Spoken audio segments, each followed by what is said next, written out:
And he said, your lack of focus will make you a failure in business. And I thought, wow. Keep in mind, this is the smartest person I know calling me the dumbest person that he knows. Okay? So I kind of sat back in the chair, and he said, I will give you the second reason you're going to be a failure. And I said, what? And he said, you are the most impatient person I ever met. And he said, when you were a child, didn't your mother tell you how important it was to be patient? And I remember thinking, yeah, like 10 times a day, but I wasn't going to tell him that. And my mother always said, be patient, calm down. He said, you're the most impatient person I've ever met, and things take time. You have to be patient and wait for them to happen, like this promotion. You have to wait until the opportunity comes, so you'll never succeed in business. And he said, there's a third thing. And at that time, I was thinking, you know what, just get a baseball bat and beat me. It'll be faster, okay? You know, whatever happened to goodbye and good luck, all right? So the third thing was, he said, the third reason you'll never succeed in business, he said, is because you have no respect for authority.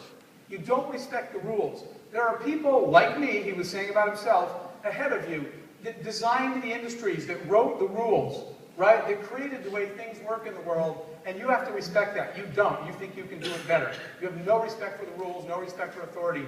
Those are the three reasons you will be a failure at everything you do in business. So I went home, and I have to be honest, guys, I was really upset. The smartest guy in our company, the person everybody in the company wanted to be, just told me I have no chance of success. So for me, my escape is sports. And I turned the TV on because I was just sad and unsure of what I was doing anymore. Right? Maybe I am an idiot. Maybe I can't do these things. So I turned on sports. And I don't play golf. I don't play sports where you can't play defense. So if you could block that person's shot when they're golfing, I would play golf. But you just have to stand there and let the other people play. That's not a sport. I turned to golf on. And there was a baseball player that I knew. I played baseball my whole childhood. There was a baseball player on the golf show. So I stopped. And the golfer said, here, let me show you how to do it. He put the golf ball down. And he hit the ball, and it went a million miles perfectly straight. He's a professional golfer. Okay? And then he handed the golf club to the baseball player. And he said, you do it. And the baseball player swung the golf club, and it was horrible. And the ball went 40 meters to the left or whatever, just into the bushes. And the golfer took the club back and said, that's a horrible swing. You're a horrible golfer, and you're swinging it like a baseball bat. And he said, let me show you again, in frustration. And he took the golf club, and he put the ball down, and he hit the golf ball beautifully. And he gave the baseball bat back to the baseball player. And he said, try it again. And the baseball player swung the bat, the golf club, and it was horrible. And the ball went into the sand this time. And the golfer said, you're a horrible golfer, and you keep swinging your golf club like it's a baseball bat. And the golfer said something that changed my life. Excuse me, the baseball player. The baseball player turned to the golfer and said, I am the 3-time most valuable player in the league. I've won 2 world championships.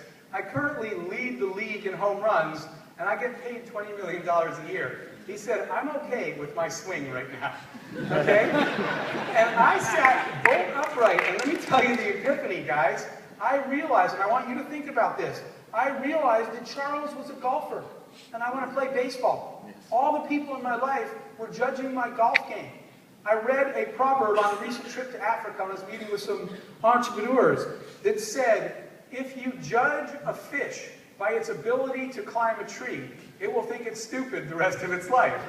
Okay? Fish don't climb trees. Well, guess what? I don't want Charles's life.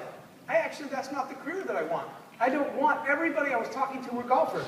And they were telling me I was a bad baseball player. So you know what the epiphany was? You need to find baseball players in your life. You know what I realized that night? I said, I need to find somebody in the world whose life I want mine to look like. Who is my hero? Who do I respect? Whose career do I want to design my career after? And I need to go find that person and get a mentor. I need a mentor who plays baseball to teach me baseball, not a bunch of golfers to tell me that everything I always do is wrong. Because that's all I heard my whole life. So you know what I did? I went out in my community, and I found an entrepreneur. I researched, and I found somebody. I looked at his life, and I said, wow, I would love to have that life. So I reached out to this person. And I have to be honest, it's hard to get mentors, because by definition, they're probably successful people. I'm pretty sure you're not going to go down to the to the prison and enlist a mentor because he's not doing anything right now. Okay, you're trying to find somebody whose life you want to emulate. They're probably busy people and it's hard to get to them. I finally got to this mentor. He finally called back and said, look, I'll give you 30 minutes for lunch, but I'm going to tell you the truth. I'm only doing it if you promise never to call me again. Quit calling me and quit emailing me. I'll meet you for 30 minutes and then you have to go away for the rest of my life. And I said, fine, that's all I wanted was 30 minutes. 2.5 hours later, at lunch, 2.5 hours after he told me I only had 30 minutes, he said, Jeff, you're going to be a phenomenal entrepreneur. And I said, why do you think that? And this is the truth, guys. He said, for 3 reasons. And I said, what? And he said, Jeff, first of all, you're a brilliant multitasker. And I said, really? Because yesterday I was out of focus. Okay? And he said, when you start a company, you have to do a lot of things at once until you have a team. You're a great multitasker. And he said, second, you have unbelievable drive. You always want to get it done now. Why are we waiting until tomorrow? I said, oh, that thing that was impatience yesterday, now it's an asset? And he said, entrepreneurs, why would anyone do business with your little company if you're not faster than the big companies, more agile, more nimble, quicker to respond? So he said, the fact that you always want to get it done now is a great characteristic for entrepreneurs. And he said, there's a third reason. And you guys, if you should have seen my face then, right? Because this was amazing. He said, the third reason is you have no fear. And he said, you're willing to tackle things that other people are afraid of and try things no one tried before. That's my disrespect for the rules. I don't care about the rules. I just think that, why can't I write some?